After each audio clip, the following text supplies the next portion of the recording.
নমস্কার, আমার নাম কৌস্তব দত্ত। আপনারা যারা আমার গান শুনেছেন, আমি মূলত নিজের গান লিখি, মূলত বাংলা ভাষাতেই লিখি। তো আপনারা যারা আমার গানের শুনেছেন, পরিচিত, যারা গানের ভক্ত, তাদের জন্য, এবং যারা নতুন বাংলা গানে যারা কাজ করছে, বা শুধুমাত্র গান লেখা নয়, যারা বাজাচ্ছে, গানগুলোকে চেহারা দিচ্ছে, তারা ভীষণ ইন্টারেস্টিং সব কাজ করছে। এই সমস্ত কাজগুলো যারা ফলো আপ করেন, সঙ্গে থাকেন, তাদের জন্য একটা ভীষণ সুন্দর খবর যে আমার বন্ধু ভাই সম সোমনাথ মোদক, সে একটা নতুন গান নিয়ে কাজ করেছে। রিসেন্টলি গানটা রিলিজ হয়েছে।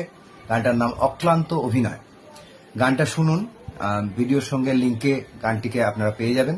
গানটা অবশ্যই শুনুন, নতুন গানগুলো শুনুন। যারা কাজ করেছে ভিডিওতে এবং গানের রেকর্ডিং এর প্রসেসে, তারা বেশিরভাগই নতুন ফ্রেশ কাজ করছেন। তাদের চিন্তাভাবনাগুলো সবই ফ্রেশ, বিভিন্ন ডিফারেন্ট ধরনের জনার নিয়ে তারা ভাবনা চিন্তা করছেন। সেগুলো শুনুন, জাজ করুন, ভালো লাগলে ছড়িয়ে দিন, সঙ্গে থাকুন, খুব ভালো লাগবে আমাদের। ঠিক আছে, আশা করি দেখা হবে। ভালো থাকবেন। নমস্কার।